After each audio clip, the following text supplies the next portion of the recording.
বিসিবির বোর্ড সভায় অনুমোদন পেল নারী ক্রিকেটারদের কেন্দ্রীয় চুক্তি। সভা শেষে কেন্দ্রীয় চুক্তির তালিকাও প্রকাশ করা হয়েছে। সব মিলিয়ে 18 জন নারী ক্রিকেটার জায়গা পেয়েছেন কেন্দ্রীয় চুক্তিতে। সেই সঙ্গে ভাতার পরিমাণও বাড়ানো হয়েছে নতুন চুক্তিতে। আগের চুক্তি অনুযায়ী এ গ্রেডে থাকা খেলোয়াড়রা পেতেন 1 লাখ টাকা, যা এখন বাড়িয়ে 1,20,000 টাকা করা হচ্ছে। বি গ্রেডে থাকা ক্রিকেটারদের বেতন 80,000 টাকা থেকে বাড়িয়ে করা হচ্ছে 1 লাখ টাকা। ক্যাটাগরি সিতে খেলোয়াড়দের বেতন আগে ছিল 10,000 টাকা।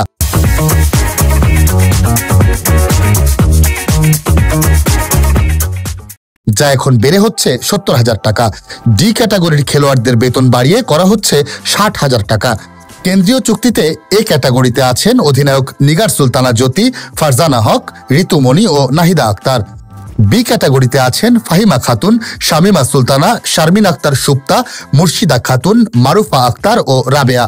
সি ক্যাটাগরিতে আছেন সোভানা মোস্তারি, লতা মণ্ডল ও জাহানারা আলম এবং ডি ক্যাটাগরিতে আছেন সোমা আক্তার, দিশা বিশ্বাস, সুলতানা খাতুন, দিলারা আক্তার ও সাথী রানী। ম্যাচ ও সিরিজ জয়ের ক্ষেত্রে নারী ক্রিকেটারদের বোনাস দেওয়ার সিদ্ধান্ত নিয়েছে বিসিবি।